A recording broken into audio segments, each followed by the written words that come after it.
NRC की शुरुआत ही Congress party ने करी। 2005 में भी एनआरसी बनाने की शुरुआत करी।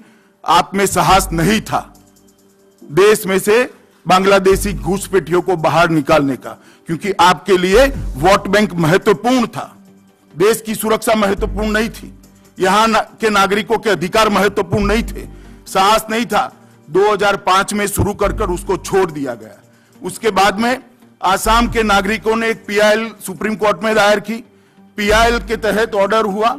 ऑर्डर में एक टाइम बाउंड प्रोग्राम दिया गया।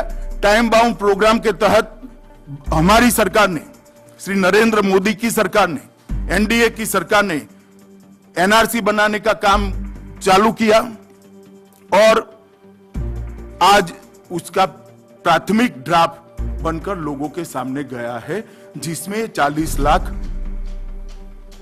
संदिग्ध लोगों को अलग थलग किया गया है। ये एससी सुप्रीम कोर्ट का ऑर्डर है। इसकी पूरी प्रोसीजर सुप्रीम कोर्ट ने डिस्क्राइब की हुई है। ये पूरी प्रक्रिया सुप्रीम कोर्ट के निगरानी में चल रही है, मॉनिटरिंग में चल रही है। और मुझे बहुत दुख है, भारतीय जनता पार्टी और बीजेडी के अलावे एक भी पार्टी ने इस देश में घुसपैठियों का कोई स्थान नहीं है, इसको बोलना उचित नहीं समझा। वोट बैंक की पॉलिटिक्स को हम इतना ऊपर ले जाएंगे क्या?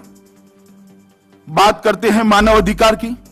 मैं पूछना चाहता हूं, आसाम के लोगों का मानव अधिकार नहीं है? जब उनकी रोजगारी छीनी जा रही है, जब उनके शिक्षा के अवसर छीने जा रहे हैं, जब इनके स्वास्थ्य के अवसर छीने जा रहे हैं, इनका मानव अधिकार नहीं है?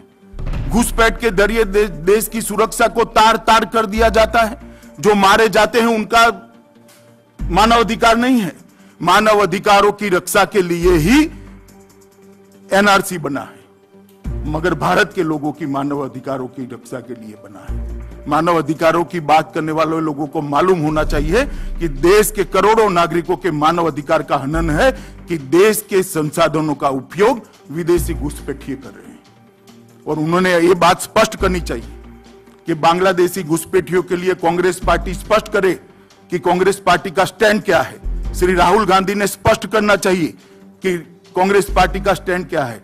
तृणमूल कांग्रेस स्पष्ट करे कि बांग्लादेशी घुसपैठियों पर उनका स्टैंड क्या